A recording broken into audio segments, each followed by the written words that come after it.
The Nest of Horrors presents Distorted Warning Signals by Ashley Rose Wellman, read by EurasianRob. When I got the first one, I was literally seconds away from stepping onto the plane when a call from unknown blared from my cell phone. It was a ringtone I hadn't heard before, one I was pretty sure hadn't come with the phone. Normally, I wouldn't have stopped to answer it, but I was expecting a call about a job I had interviewed for the previous week. I took a deep breath in, and accepted the call. Hello? Do not get on the plane. A woman's voice, garbled and strange, as if her vocal cords had been shredded and she was trying desperately to choke out speech. Despite the unnerving, fractured quality of her voice, her tone was insistent and eerily calm. Then, the call ended. I froze. I had always had a slight phobia of air travel. Something about this call just... There was no way I was about to get on a 7-hour flight now. I turned around and headed toward the food court. I'd just get another flight later in the afternoon, I figured.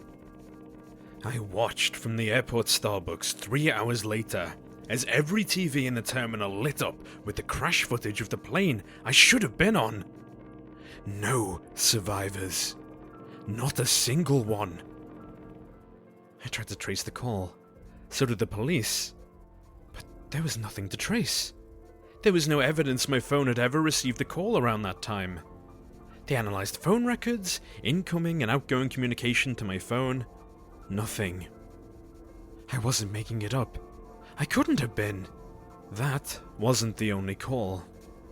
Throughout the years, they were few and far between, but always right, and I always listened. Do not go on that blind date tonight. 5 months later, my would-be date was convicted of killing 4 men, all with my hair color and build. Found them in a shallow grave about 250 feet from the diner he offered to take me to.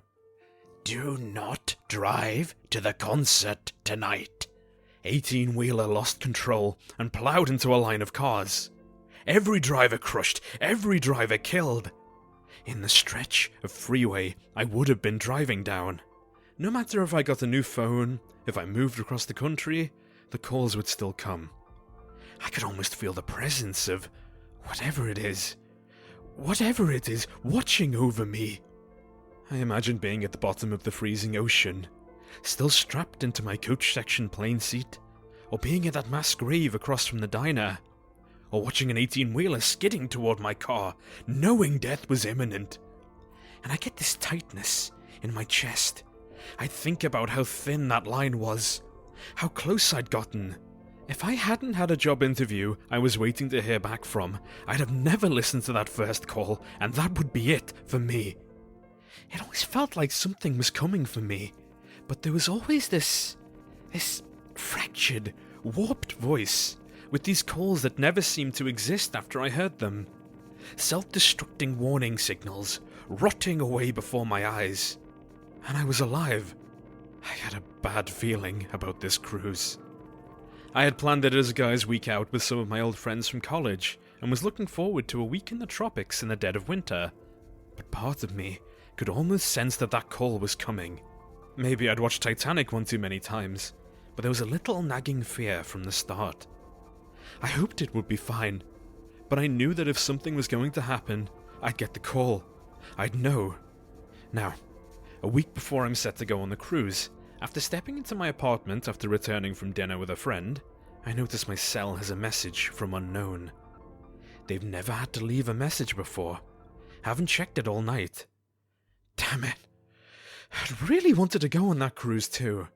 Well, it's not worth whatever horrific fate awaited me in that cold, dark ocean. I click play message and feel my stomach drop as I listen to the voice, sounding horrifically distorted, as if it emanates from a throat slashed to ribbons, crackling with more urgency than ever before. I look around my apartment as the voice in the phone repeats the same phrase over and over again. Do not come home after dinner tonight. Do not come home after dinner tonight. Do not come home after dinner tonight.